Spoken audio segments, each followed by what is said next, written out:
जय जगन्नाथ पुणी थे आज आम जो बनवा जह्नी मसला देखिपारे मुझे जह्नी की काटिक दीटा जह्नी नहीं आलू टमाटो पियाज तो मो मसला प्रिपेरेसन करदाम चिना बादाम धनिया डंठल गोटे गुजराती आउ रोचे आमर अदा 4 पीस माने छोट छोट पीस अदा तापर 7 ରୁ 8 पीस हूँ रसुण कोला तापर आम को बाटिदेवा जदि आप चाहिए आधे लंका कंचा लंका को भी बाटी पारे देन डालचीनी ये सब भी देकी बाटी पारे मसला बाटी मु बाटी दूचे तापर हूँ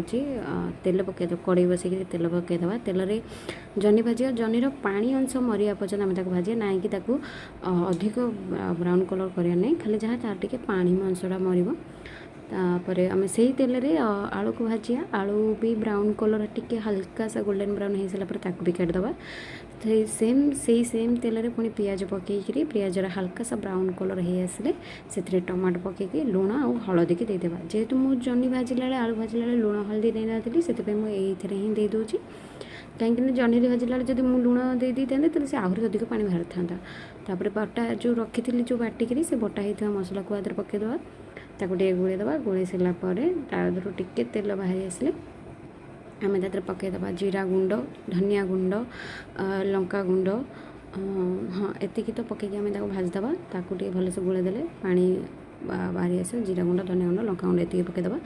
कहीं मसलार तेल बाहरी आसला आम ताको जह्नी आउ जो रखि जह्नी आलू भाजा ताको पकईदेवा आधे टोटाली मु पानी यूज करूनी जदि आप पानी यूज करने को चाहते तो गोटे कप पानी दे पारे आपको आपड़ रुटी बा भात खाइबा बहुत टेस्ट लगी था यहाँ मो स्वामी डिमांड में आज बनई तो देखिपे पानी भी बहुत बाहर तादू तापर आपको भलसे गोले देकर कवर करके 5 मिनट रखिदेवा कवर काट सारे सैड्रे देखिपे तेल बाहरी आसला तो तादे आम आउ तो गोला गोली करदे तादे आम हूँ देदेवा आमर गरम जो सब्जी मसला दे सारापर तापर भलसे गोले देकी पुणी थे आम आधे धनिया पत्र गरम मसला पकईकि गोल काढ़ीदेवा गोटे प्लेट को जेहेतु मुझे गोटे हाथ में मोबाइल धरिकी गोटे हाथ में काढ़ुची तो से आपको क्लीयर से देखुन तो आशा करुँगी भिडियोटी भल लगी